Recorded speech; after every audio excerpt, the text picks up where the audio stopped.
We are in a desperate situation here. Can we pull ourselves out? Hello, everyone. This is Gamer1745, and yes, we are in a desperate situation. But before we go on, if you're new here, of course, please hit that like button. No, well, anybody hit that like button. If you're new here, please hit the subscribe button. Man, I should know how to do this. I sort of try to do this as a profession. Right. Okay. So like I say, we're in a desperate situation. We've got a lot of warnings, alerts, and problems here. We fortunately cut off the Maginot line, and that will help us out considerably, I do believe. There is potential for local supplies here internally. Some factories, I guess, but I don't know how much that practically is. I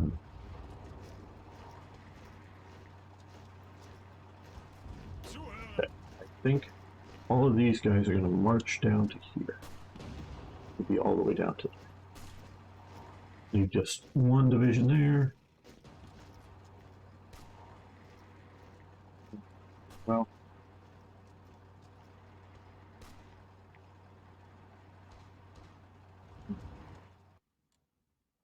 right. Well, our war support is down. Now, let me talk about, excuse me, that historically. 42%, I don't know that that would be a historical number. Now, I also want to say, last few episodes, I know a little while ago that I was making them, I was bitching and moaning a lot about things, and I still have. Like, Norway's at war with me, and why the hell? I mean, they decided to go, man. Still have a lot of problems with it. Now, some of the problems very well may be because I don't know this mod well enough. I will very readily state that. But some of them, just like Norway and Denmark, deciding to declare war against me is completely silly. So I'm having severe lack of some resources here. So yeah, I take that to be really the game, the mods problems. Now, but we're going to do something about this war support. The German population was not enthusiastic to go to war with France and Britain. They just weren't. The army was not enthusiastic to go to war with France and Britain. They just were not. So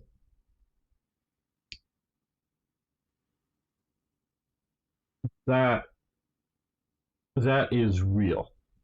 We should probably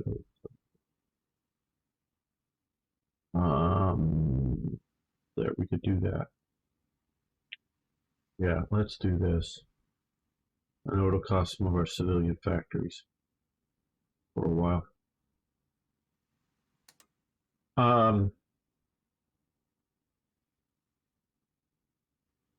Because of World War I, obviously, they did not want a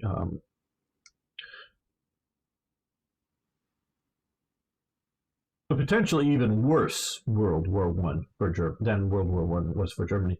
And I say that because these little things flying around, I think particularly some of the movies I've watched of the era talking about future wars, you know, movies made in the 1930s, so sound, you know, the early sound of movies, that there was very much a perception of complete and utter devastation and the unstoppability. And to some degree, it does come about.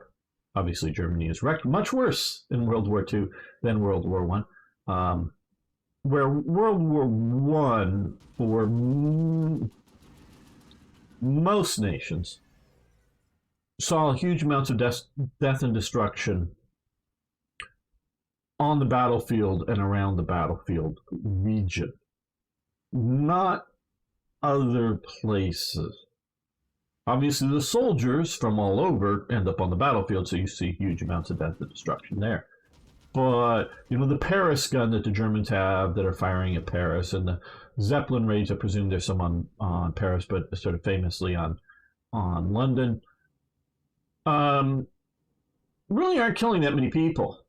And, you bring up, 20 people killed in London. Yeah, okay. Yeah, but compare that to the Blitz. This is all a comparison situation. It really isn't that many people, but it was shockingly new, shockingly different so far from the battlefield. So it had a very real morale uh, effect. But compared to World War II, it was shockingly little, I would say. And that's a very real thing here. Something I'm thinking I want to make sure I'm doing is let's move all of, well, there's just want you above the naval vessels. I don't want you to make sure that, not that these, there won't be enough steel here. I think most of this is steel problems. But, okay, just want to make sure that we have priority here for ground forces and not ships for when it comes to steel. So some of this, like I say, I think is my fault.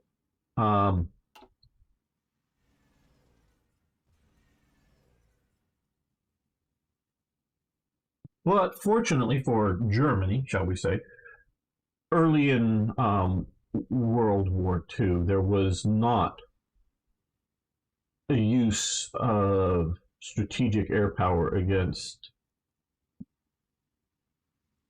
whether you want to call it industry, cities, or the home front, however you want to call it. There was not.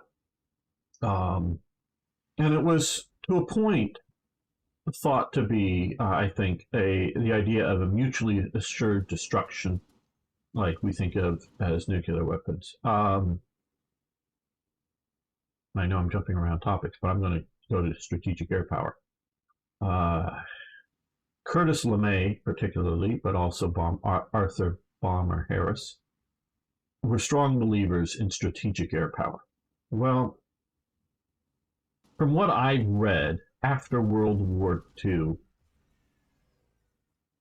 the bean counters, shall we call them, the people that went in and analyzed how much, particularly the U.S.,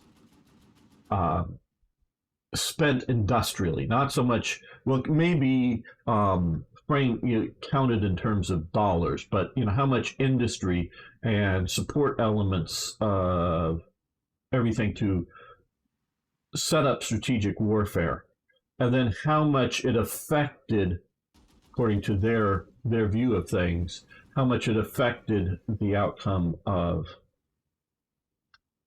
the war, and it was determined not to be worth it. Strategic air power was thought to be a failure. Not that it didn't have an effect on the outcome. And I want to say, with all forms of warfare,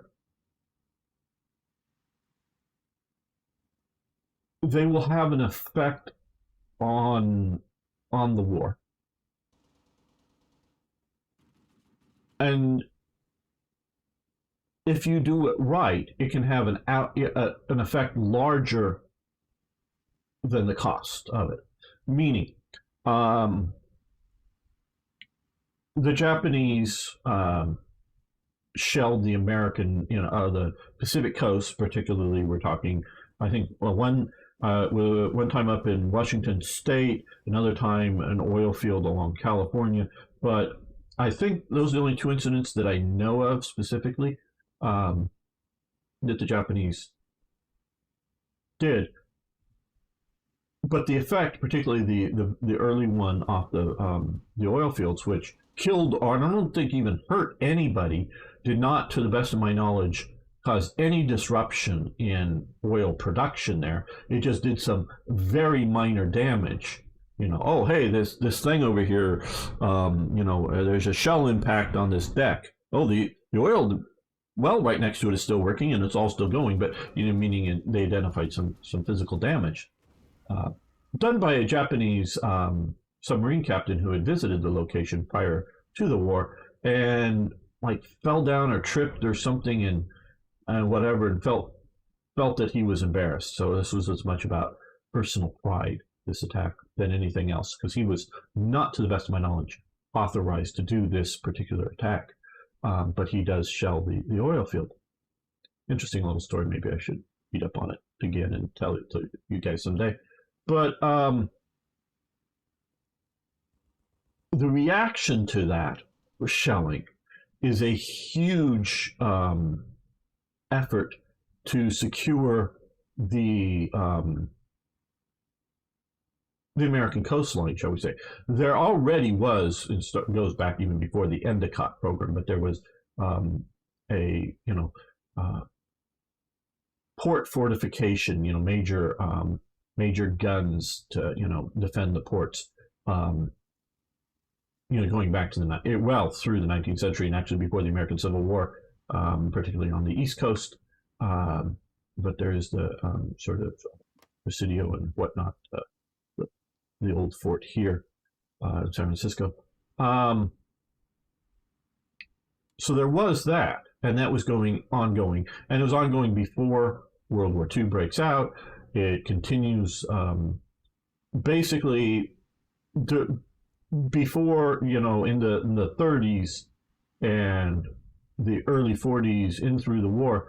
Mostly it was transferring guns that had been built for the U.S. Navy and was still in U.S. Navy's possession, but because of the naval limitations treaties, they weren't going to be used on any battleships. So they were transferring them to the Army as they were building up fortifications. So only transferring them once they were going to actually be used. So transferring 4 at a time or whatever it was over to the Army. And it was the U.S. Coastal Defense Artillery, which was part of the U.S. Army. We're setting up these fortifications, and even once the war breaks out, the U.S. is determined to put on bigger guns on the ships. So these guns were still sort of surplus to needs for the Navy, so they were still being transferred over to the Army. That's not what I'm talking about in building up the coastal defense.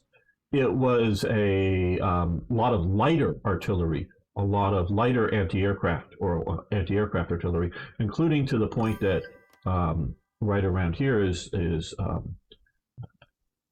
Hearst Castle. You may have heard of it. It's not really a castle. It's sort of a palace, privately owned.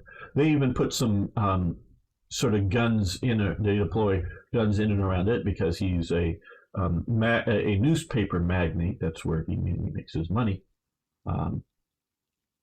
His father made money in mining, but deploying all along the coast, a lot of effort to fortify against more minor attacks and against potential air attacks. And that, so a few raids along here of just shelling gets a huge response. So the effort that the Japanese put into it is minor. The effort that America puts into it is major. Now, it doesn't change the outcome of the war, I don't think, because I don't know how much of that would have changed the ability to deploy other places, but still, it does have the effect. So a strategic bombing capability that is strong enough to resist, take some losses but continue on. Say something even a bit weaker, but something like the British strategic bombing ability, and because they knew they couldn't keep it up and take a lot of losses, they were doing theirs at night, can have a big effect of having a lot of, the whole night fighter program and anti-aircraft gun production, all of that in Germany, that can outweigh the damage or the cost of making and setting up the strategic bombing effort, without even looking at how much of damage of the actual factories are going on. It's just forcing your enemy to do something. Well, the U.S. went beyond that in trying to win the war through strategic bombing. And it was shown to be a failure. well, why do we still have strategic bombing? And we still do, at least for the United States, strategic bombing anyways. Well, and this is why did Curtis LeMay get his Air Force? The U.S. Army Air Corps was officially part of the Army, and as the war goes on, it's sort of separating itself out a bit more. But it's still through World War II all part of the Army. For the U.S., where Britain, the Royal Air Force is separate from the Army, and the Luftwaffe is separate from the Army. In Germany, it's in America that it's a subheading of the Army during the war.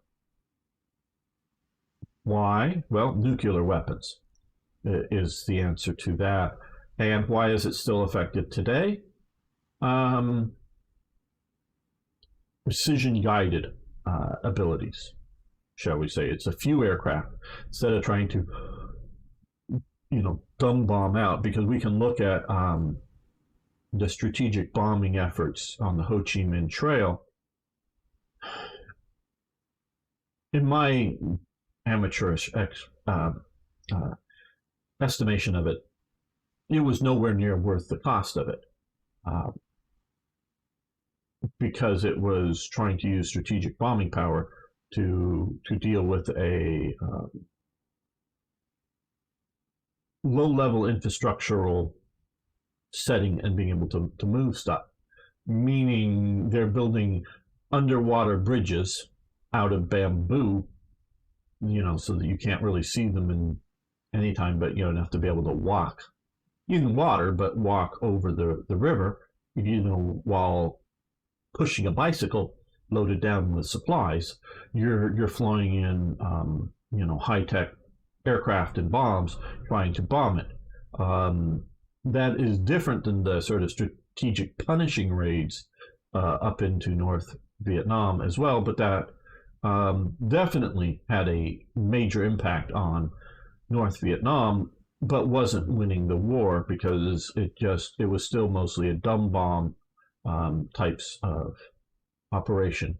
Now, where you could have observers on the ground, and I've read lots of articles, lots of stuff on the Vietnam War, written by people that were there. When they were on the ground and they were calling in airstrikes, they were killing lots of, whether it was Viet Cong or NVA, they were killing lots of them. It was having a very positive effect, but that is, in essence, tactical air use, even though sometimes it's starting to get into strategic, in that they were, the LARPs, long-range recon patrols, into the jungle and observing where there is currently, significant enemy forces, enemy activity, and directing the bombing in on them. That is having, is for a strategic outcome, but is happening. That's what's happening. So back to here. They're really worried about strategic bombing, particularly France. When Britain wants to do some strategic bombing, they had been just doing strategic leafleting, flying the bombers over at night and dropping huge amounts of leaflets. They bombed one forest, the Black Forest or whatever, one of the forests, that was known to be significantly used for wood production, for military use, to disrupt that. The French were very worried once they found out about this, that they had done this, because they found out only after they'd done it.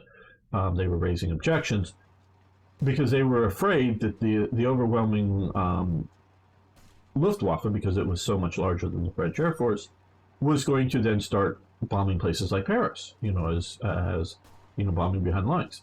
Now, of course, you remember what Gamer always says: warfare is a political act. Politics is perception. Remember what I just said about that overwhelmingly sized Luftwaffe. The Luftwaffe was smaller and had fewer what would be considered modern aircraft than France's Air Force at the time. So, and then of course, there was also the RAF, and potentially, if they were getting into it, the Belgian Air Force, which was sort of small and badly organized, but still. So the Luftwaffe was smaller, but the perception was different. So you have the perception versus the reality. and we're still on the war support, I know. So everybody was worried about what in Germany, you know, the civilians were worried about what was going to happen with the war. The military was worried about what's going to happen with the war, and the political leaders, the Nazis, were worried about what was going to happen. So war support was unsteady. So long as things were going reasonably well, I would say that there was a little more than 42%, but not a lot more. It was a cautious thing. Now it flips. I don't snap my fingers very well, but it flips on a, you know, just flips immediately on the point of Germany taking Paris and, in essence, the French basically surrendering.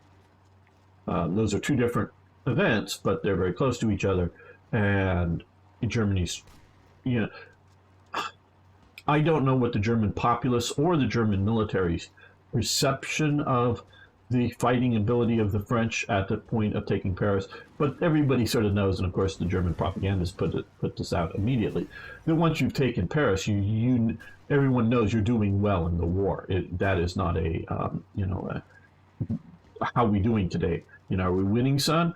They know they're winning, even if they don't know if they've won or not against the French.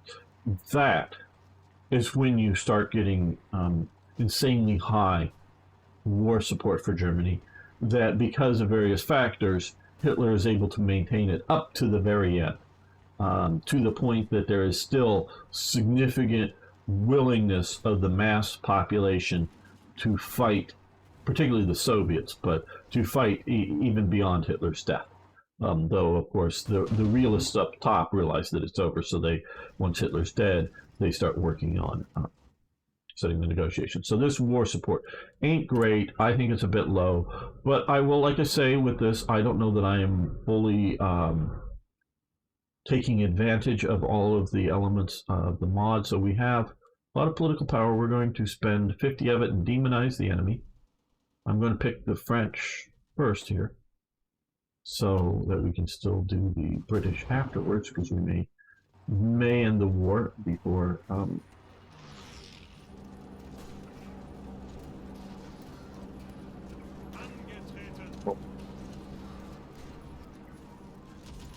I'm hoping to push here, up here in the north, and we have successfully pushed down here. It looks like, okay, no, you stop attacking.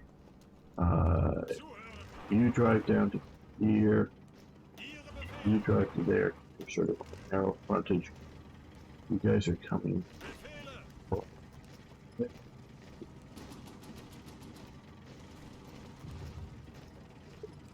Effectively do.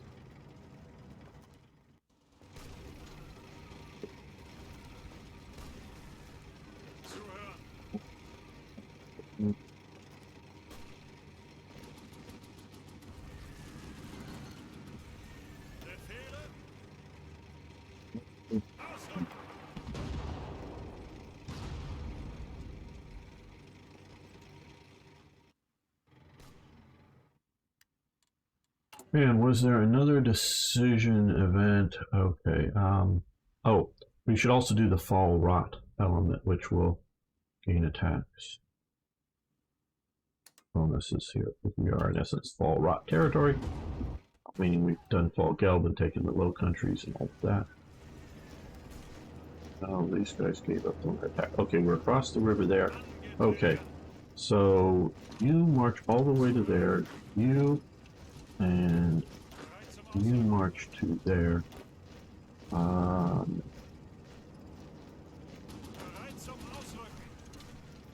They to stop attacking here.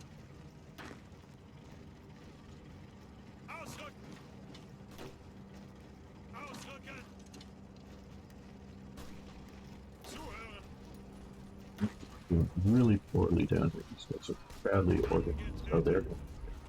One division attacking and the rest supporting the road. You.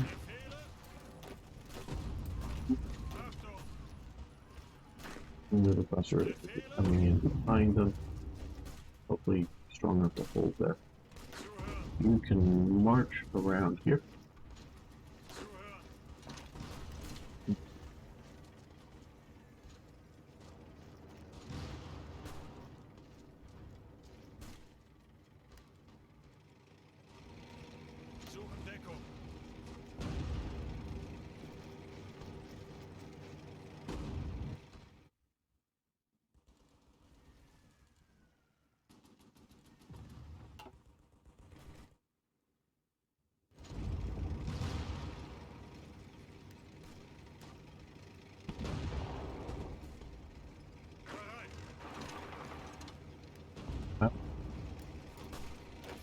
Fourth hit fight. Two angles.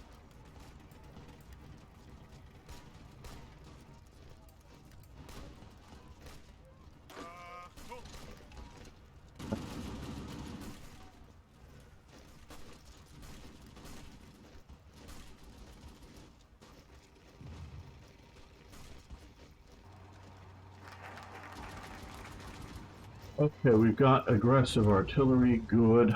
Like the national focus 4-year plan.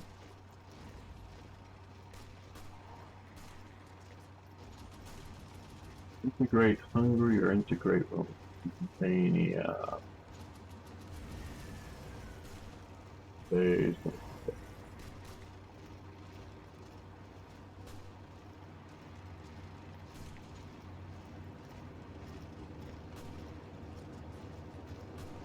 Let's do Hungary first. Maybe that will help us a bit more with our war effort here.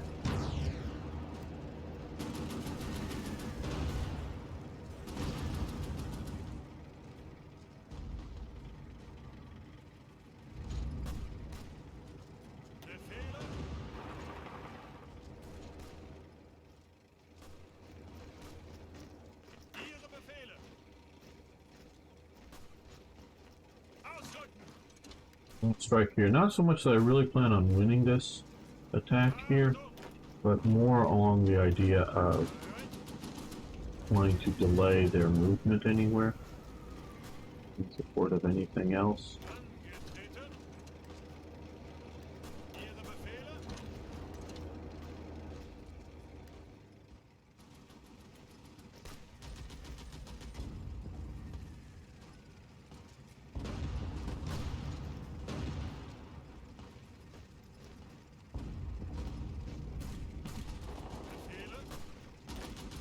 Keep moving bountifully here.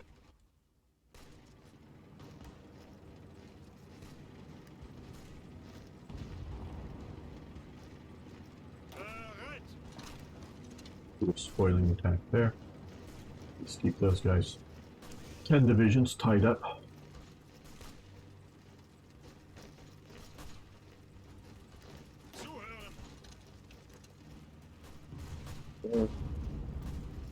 Them somewhat, hopefully.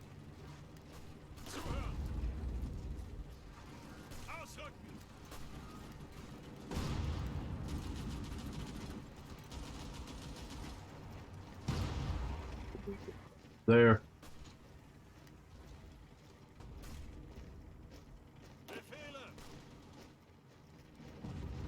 Well, now that you guys are here, you push on.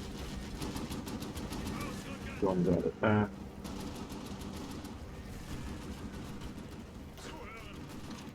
Delay any movement there. Okay, well, Paris is still our objective, so let's.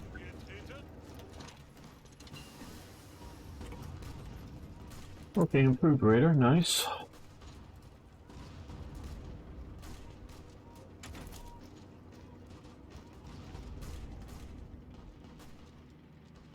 Let's look back at it.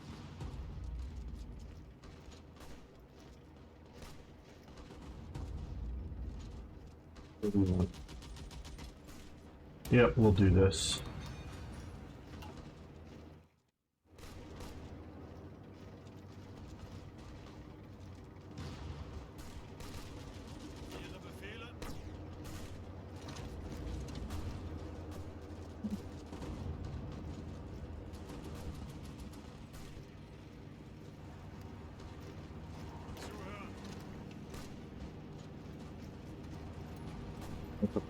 Any brakes?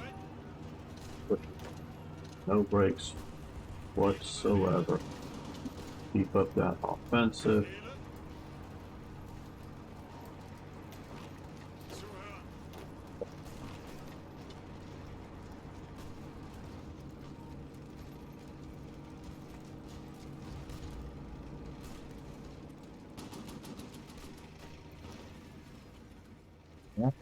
Back there stalled out, but out down here, let's move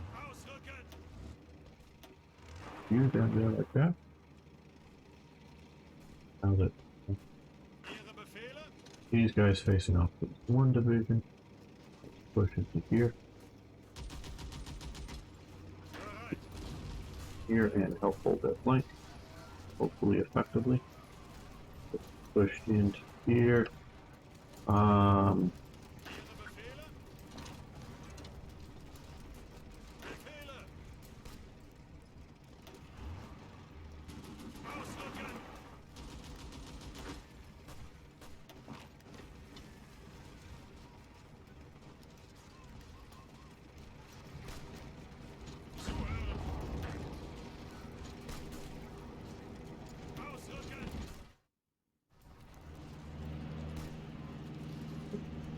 Back somehow.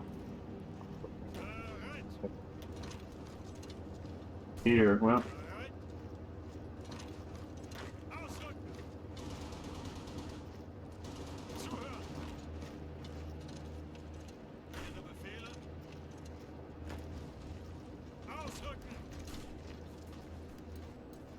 Advance.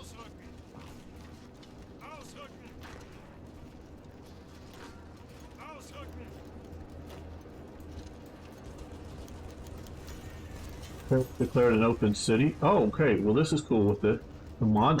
First I've seen a mod do this.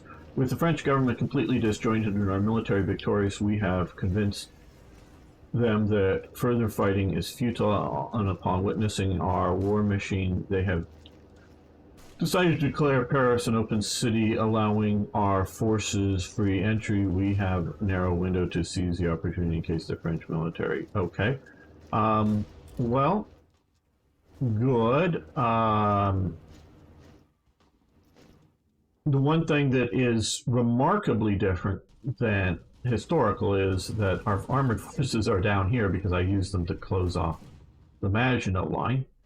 So we don't have a motorized or armored force ready to march for there, but we will march these guys that are as close as we can. And, well, I guess these guys are also close too.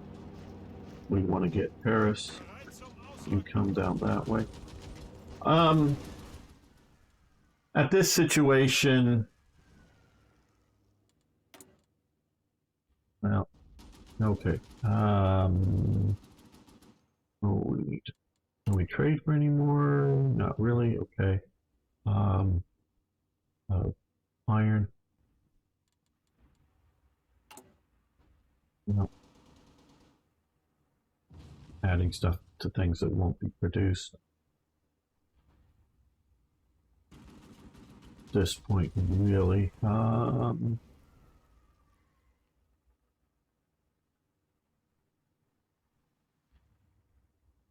Well, we need trucks overwhelmingly, even our limited amount of motorization force. We need more trucks.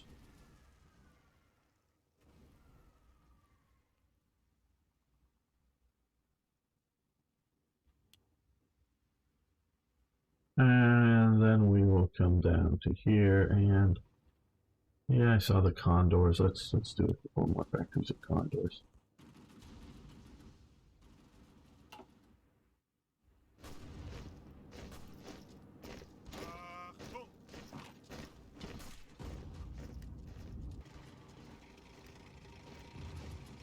So you can start marching back to La Havre. There.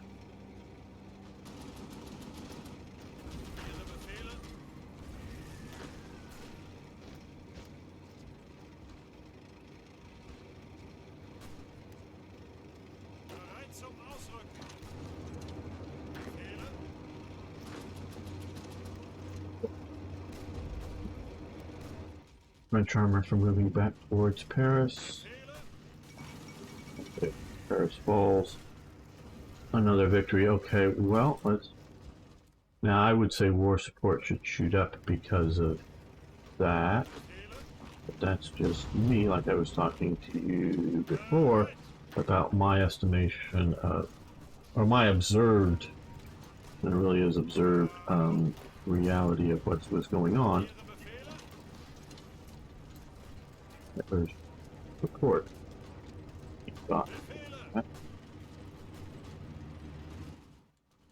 Taking of Paris. And we'll, of course, right now we're not actually having troops in Paris, but we're heading there. Faster these guys can march.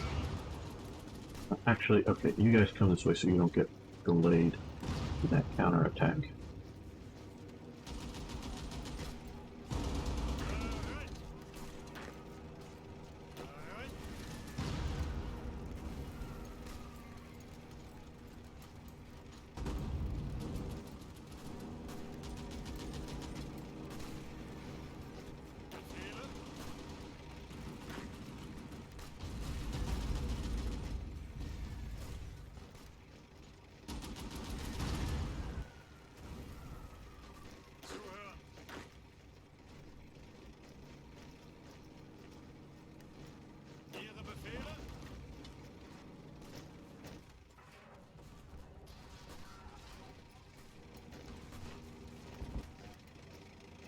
Zum Ausrücken. Bereit.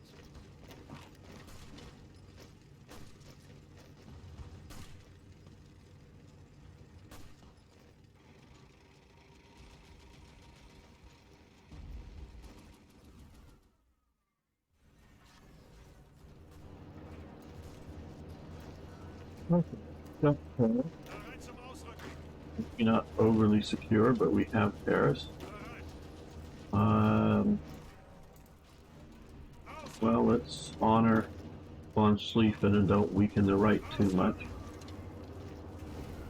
Since we're sort of kind of doing a von Schlieffen through here. Sort of, kind of, not really, I know, but we gotta name it something. Okay, well, these guys, what I think we're gonna do with these enders here is, instead of trying to hold here, what we're going to do, I'm going to do with these guys, is see about moving them up along here like this. And we're going to support the attack. Yeah. The League of Nations embargoes our country. The League of Nations is opposed to the complete embargo. It's lost vital providers. Well, okay.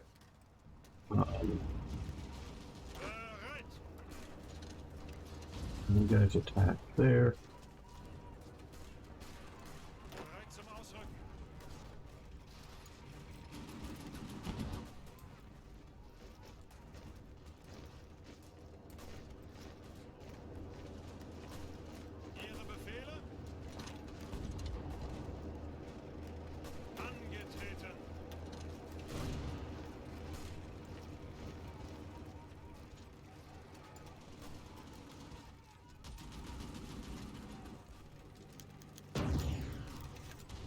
Okay, all right.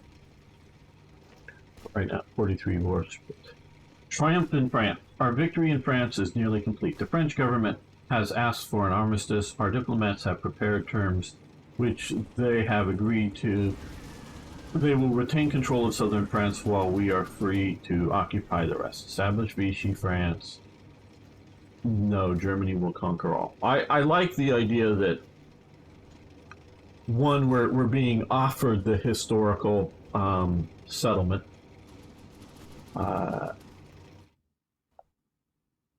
While we are have the option to try to conquer all. French state annexes Algeria, Morocco, Madagascar. Okay, so the Italians have had some success pushing in here. I guess we'd call it success. I mean, they pushed in there a little bit, but success holding in the Western Desert, which is a bit more than historical, I would say. Maybe not so much at this particular date, but they did a, sort of push in here, I think to Mersa Maruth, and then got a big shock from British counterattack by a much smaller force. So yeah, we will establish Vichy France.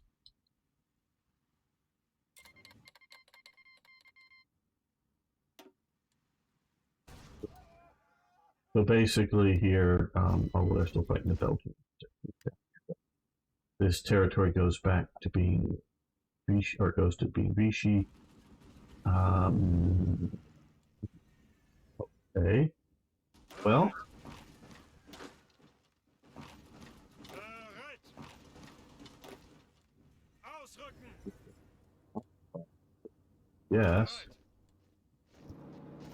Angetreten. Befehle. Ihre Befehle. Achtung. Bereit zum Anything Ausrücken. else can go wrong with it? Angetreten. Befehle. Ausrücken. Bereit zum Ausrücken. Angetreten. Team Vichy. These guys are not in Vichy, so they need to. Achtung.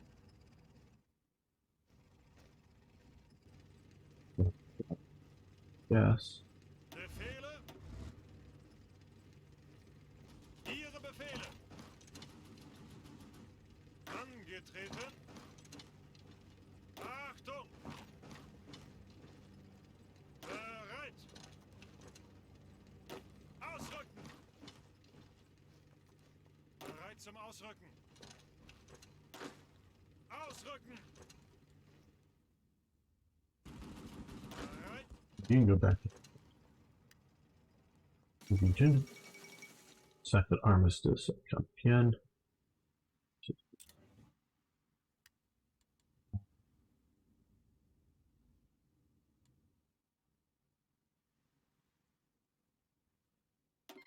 Okay, okay, we'll take divisions. Okay, I don't know why they want to particularly give me. This is now even a bigger problem. Okay, that's sort of why I'm worried about this. Let's occupy here and see what we get.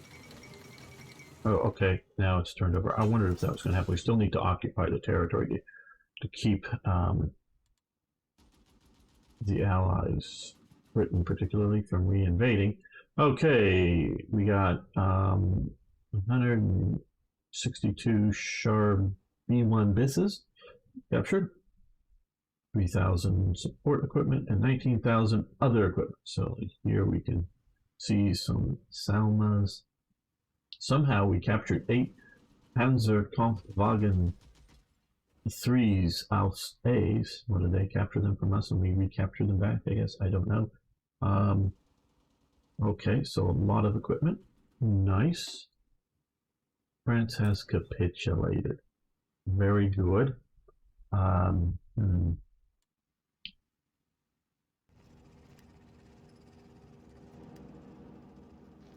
zum Ausrücken. Ihre Befehle.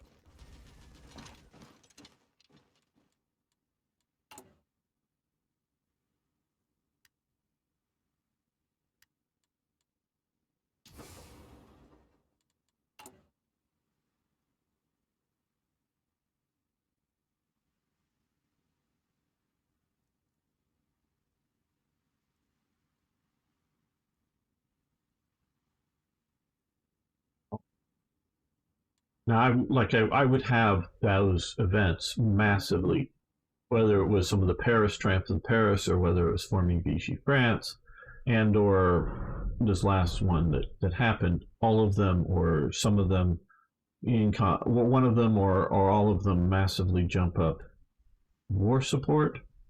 I would say it was minimum 80%, if not more, into the 90+ percentile range. Let's give this a little bit of time here.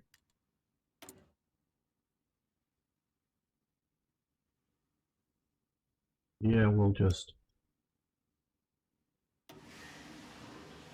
do more submarines. I know we don't have the resources for them at the moment, but okay, it's given us some more steel. We still need more iron.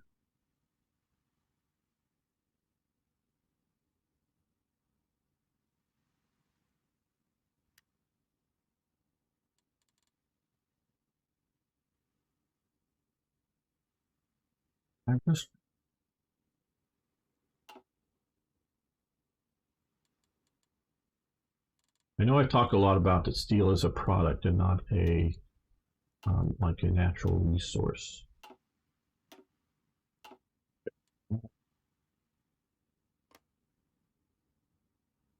Two is okay, that is a void. We're going to give that an avoid. Not a block, but an avoid. Level. I really don't think we need to be there.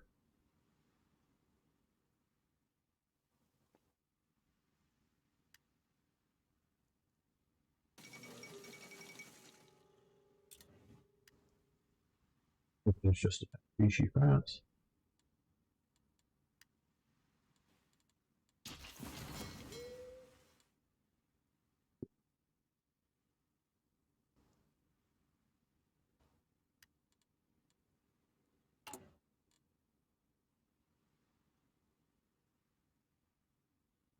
Hoping we would get more resources from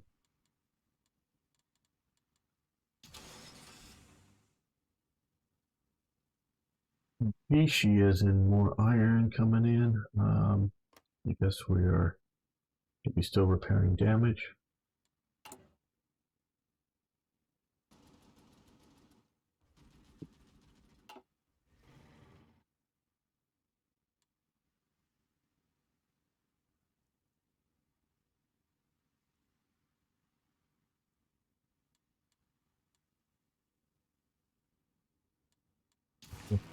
Okay, our air war currently doing great.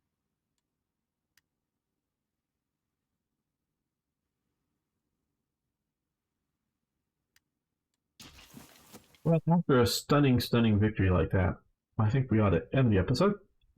I want to thank you all. Do appreciate everyone who comes and watches these videos.